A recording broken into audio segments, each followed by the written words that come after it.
Do you agree, Mike? No, I would say it's positive because we have a mutated repressor for LAC-I. Yes. So it should be positive for both. Yes, constitutive, yeah. Okay, and what do we observe here?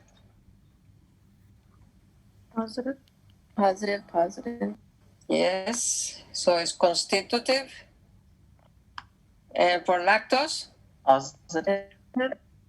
Positive because it is constitutive. You have wild type LAC-C, wild type LAC-Y, both needed to grow on lactose and the mutation in their repressor. Are you clear, Hector, about this? Yes, thank you. Okay. So now let's see. Okay. Okay. Okay, Joel, what will you say for this one? First one? Yeah. For the third one, we put negative. Yes, good. For the second one, sorry, I took a screenshot of it. For the second one, oh, come on. Negative. Do you agree, Adam?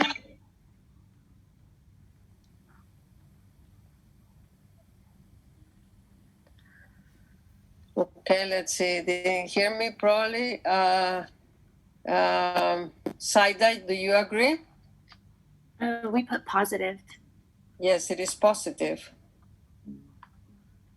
It's positive because you have a wild type copy of the gene that is going to mask this, and this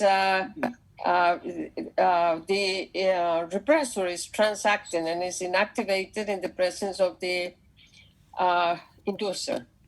Okay, so what do we have here? Saida? Is it positive?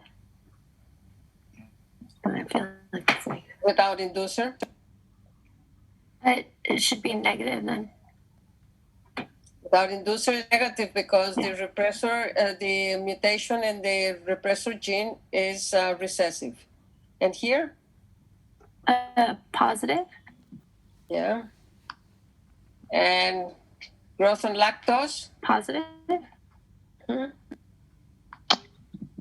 Okay, so let me see if I can move this a little bit up here. Oops. Okay, so let me move this up. We're down up to 3. So let me use the eraser to get rid of that stuff.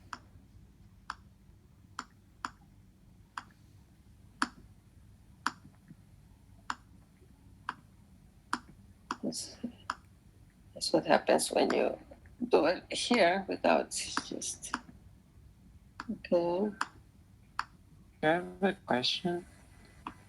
If this is about this one that we just did, Yeah.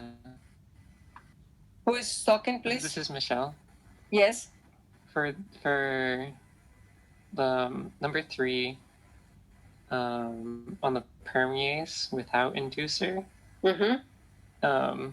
it doesn't produce a repressor, right? Because it has the mutation in LAC-I. Yes, but this is if you have a wild type copy of the repressor that is going to mask this, therefore is uninducible. Oh, okay. Yes. Okay. Yes. No, I get it. Thank you. Okay, so it's an inducible operon. Okay, so let me move to number 4. Okay, so now we have this situation. Okay, Johan, what do you have for this one here first? Let me get my pencil.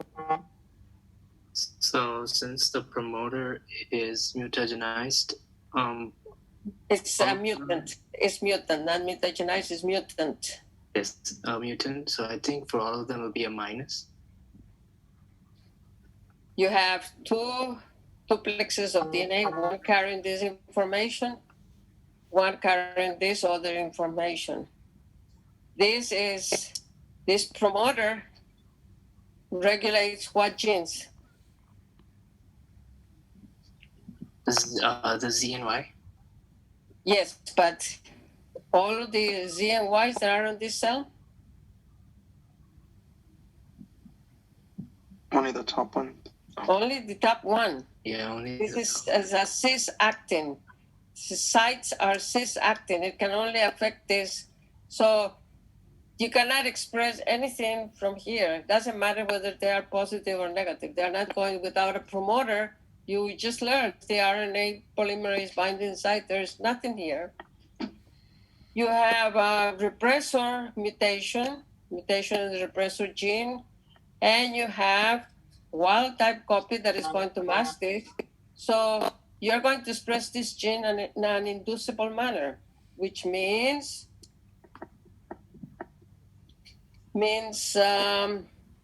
Christopher, what does it mean? Okay, so Jocelyn? So it's going to be positive? It's inducible, therefore without inducer is going to be minus. And with inducer, you're going to express, minus, because first of all, you're going to only be concentrated on these genes here. These are not expressed. Therefore, without inducer is minus, plus inducer is minus for beta-galactosidase because the gene is mutated. This is not expressed. This cannot mask this. For permease, you're going to have an inducible situation minus, and then you're going to have plus, you express the permease because it's wild type, but you need beta-galactosidase and permease to grow on lactose, so it's minus. Okay? Is that clear to everybody? Merodiploids, you have to analyze and make the drawing yourself to see what is happening in both strands of DNA. And you really have to know what is trans-actin and cis-actin. And this protein, the repressor is trans-actin, so it will bind to any operator that is available. Okay, and this mutation is recessive. So this is why I emphasize this concept since the very beginning. I have been doing that constantly because you are going to be seeing this time and again, basically in every lecture. Okay, so let's see. Okay, Amanda, do you want to do this one? So, Amanda, can you hear me? yes, I can hear you. Can you hear me? Okay, Okay. yes. So without the inducer and without LAC-Z for the first two, beta-galactosidase, it would be negative. Good. And then for permease, because there's no inducer and LAC-Y is positive, both of those would be positive, Yes. the permease, and therefore there would be no growth on lactose. Very good. So everybody's clear on that? Okay. Dr. let's Van, see. Yes. this is Amy. Can you explain why it's positive for permease or for row number 5? Because you have a wild type permease gene, you do not have the repressor. This operon is transcribed. Okay, but the beta-galactosidase gene is mutated, therefore you do not see that protein, but you see the permease. Oh, okay, I see. Thank you. Mm-hmm. Okay, so let's see. Okay, Mike, do you want to try this one? Number 6? Yeah, sure. So I put that because we have a mutant repressor, it should be. Repressor? Oh, I'm sorry, a wild type repressor. It should be negative for the first box, positive for the second. Okay, you're telling me that is this and this. Yes. Okay, For the permease, it should be negative and negative because we have a mutant LAC-Y, mm-hmm. and we should not see any growth on lactose because it cannot be brought into the cell.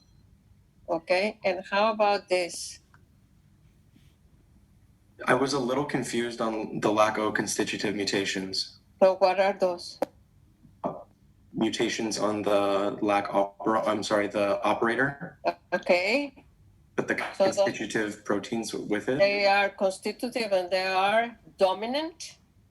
Okay. The repressor cannot bind here. So what do you expect without inducer? Without the inducer, should we see a plus? That's right. Okay. But how can Okay, we see a because these plus? are dominant. The repressor, no matter how much repressor you have, is not going to bind there. Okay, how Start can we see going to growth rest. still even without permease? No, you don't. I'm sorry. This Oh, is okay. I put that by mistake, I think. No. This is a minus. Sorry about that. Oops. Oops, my pen. So it should be negative. Okay, let's see. This one should be Janine, do you want to do this one? Yeah, I'm sorry. Okay. For the first one, it should be negative. Why is that? Hold on, let me. So no, it should be positive because the lag C is positive, but then inducer is lag negative. That's not an inducer, that is a repressor. Oh, the lag I. Mm-hmm. Oh, okay. I'm sorry. So is this first one positive or negative? It should be negative. That's what I. Oh, it's positive because you have a wild type LAC-C gene, you do not have the repressor, the operon is transcribed. So it's still being expressed. Absolutely. That's what constitutive mutation means. This is a constitutive mutation. This is expressed. Wild type gene. You see wild type beta galactosidase. Permease is mutated. So These are all. So that's minus. Okay. The next one is basically. Oh no, that's okay. So let's see. Oh, I'm going to ask.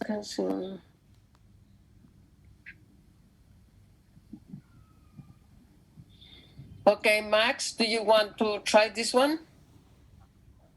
Sure. Okay. Since LAC-I is wild type, it would still have the repressor, but LAC-O is constitutively mutated, so it will still be non-inducible, so it's positive. It's wait a moment. What do you mean it's positive but non-inducible? You are contradicting yourself. So Isn't not inducible? Non-inducible, that means that you can never induce the enzymes. Oh, okay. Yes. Okay. So I know what you're getting at, but I want to make sure that you are not confusing yourself. Yeah, okay. That terminology makes sense then. So for the first one should be positive then.